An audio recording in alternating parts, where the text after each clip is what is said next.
যদিও শীতের পিঠে তবুও গরমকালে লাগে বেশ খেতে। আজকের রেসিপি গোকুল পিঠে। চলো জলদি তৈরি করে নাও এই পিঠেটা। নিয়ে নিলাম নারকেল কুড়িয়ে, তাতে দিয়ে দিলাম খোয়া ক্ষীর আর সামান্য খেজুরের গুড়। এই দিয়ে প্রথমেই তৈরি করে নিলাম পিঠের পুরটাকে। এবার কড়াইয়ে দিয়ে দিলাম চিনি আর খেজুরের গুড়। এবার এটা দিয়ে কী তৈরি করব, বানিয়ে নেব রস বা শিরা।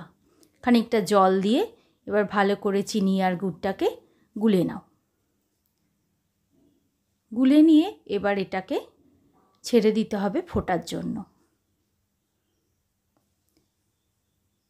রসটা ফুটতে শুরু করে দিয়েছে আর খুব পাতলা শিরা তৈরিও হয়ে গেল।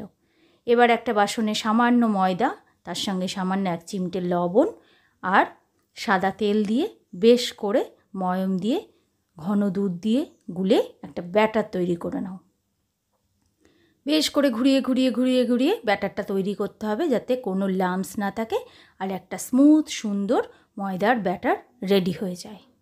কারণ এর মধ্যে ডুবিয়ে তবেই তো তৈরি করতে হবে গোকুল পিঠে। ঠিক যেমনভাবে চপ বেগনির ব্যাটার তৈরি করতে হয় না, ঠিক সেরকমভাবে সুন্দর একটা স্মুথ ব্যাটার দেখো আমি তৈরি করে নিচ্ছি। কিন্তু সেটাতে দিতে হবে অবশ্যই ঘন দুধ। এতে জল ব্যবহার করলে মোটেই টেস্টি হবে না। ঘন দুধ দিয়ে বেশ সুন্দর দেখো একটা স্মুথ ব্যাটার তৈরি হয়ে গেল।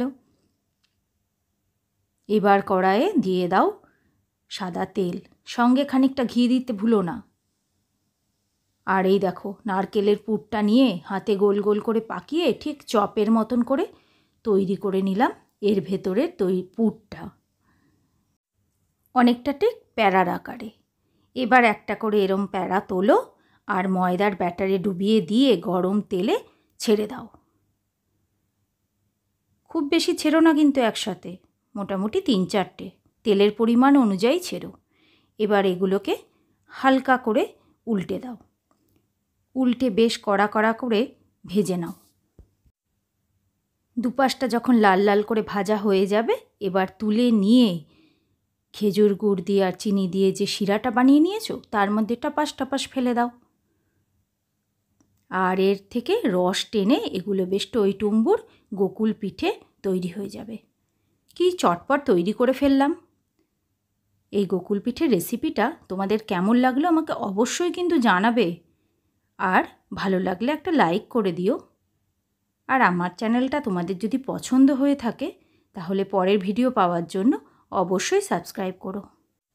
আর একদম লোভ সামলানোই যাচ্ছে না, আবার একটা রেসিপিতে খুব তাড়াতাড়ি তোমাদের সঙ্গে দেখা হচ্ছে। Good bye friends.